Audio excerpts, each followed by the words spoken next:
Hey everyone! Today we're going to talk about laundry art and we will make our very own laundry landscape. So let's talk about laundry art. You may ask, what is laundry art? Well, it's just what it sounds like, art that's made using laundry. Here are a few laundry art examples. All right, so this picture on the left was done by Miriam, and this is a piece of laundry art that I think she did a great job with. You can see that this artist used lighter values like white, mid values like tans and grays, and darker values like blacks to create this really realistic face. It's really amazing. She did a great job with that. And then over here on the right, this artist recreated a very famous Pablo Picasso painting called The Old Guitarist, and they recreated that out of clothing. What we're going to be doing is using laundry from around the house to make a laundry landscape. Let's get started. First, think about what kind of landscape that you want to create. Remember, a landscape in art is an artwork that shows land. Some ideas for landscapes might include an ocean landscape, a desert landscape, a mountain landscape, maybe even a rural landscape showing farm fields. And I'm sure that I missed some landscapes. I'm sure you have some more ideas. So you can feel free to come up with your own type of landscape as well. After you have chosen what kind of landscape you want, you are going to be collecting laundry from around your house that works with the colors that you imagine in your landscape.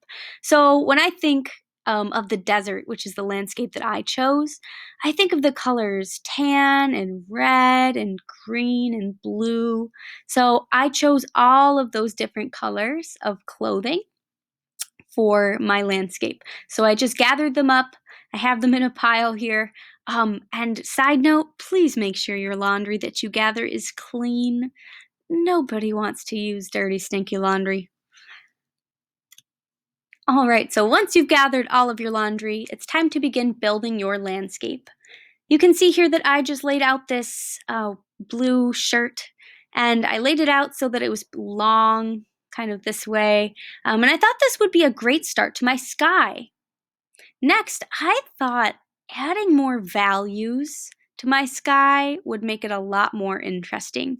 Remember, value is the lightness and darkness of color. So here I have light blue and I have kind of a greenish blue, a little bit darker. Adding some layers to my sky, I added a blue scarf. So not only does it add different values to my landscape, but it also adds different textures. You can see this one is a little more wrinkly, whereas this one has a little more smooth. Then I decided it's time for some sunshine, so I added a yellow-orange sock, and I kind of bent it into a circular shape. I then decided to add a horizon line. Remember, the horizon line is a line that divides the earth from the sky. This was a sweater that I had that was orange, and I thought it would make a great mountainscape horizon line. So you can see that I bunched it up in a way here that looks like a mountain, kind of the edge of a mountain. Then I added my desert sand, and you can see here that this is my desert sand. And I thought to myself, what would I see in a desert? Maybe a cacti or cactus. So I added a cactus to my landscape. You can see that I used a green scarf and I twisted it in a way that looked like a cactus. And then I thought, this cactus looks lonely, so let's add another one. And I added this smaller cactus. Finally, some clouds in the sky make it really look more like a sky. And my finishing touch was that I added some pencils as sun rays. These were just sitting on my desk right next to where I was building my landscape. So one thing I want to talk to you all about is my cacti. So you'll notice that this cactus appears bigger and it is right up towards the bottom of my landscape. That's because this cactus is in the foreground. Now this cactus, it's a little bit smaller. It's not quite at the bottom here. It's pushed up. So this cactus is actually in my middle ground. Remember, as things go back in space, they appear smaller and smaller and smaller. So that's why this cactus appears larger and this one I made smaller. So now I've created depth in my artwork by using my foreground as well as my middle ground. All right, so next, that's it. When you're done with your laundry landscape, take a picture and post it for me to see.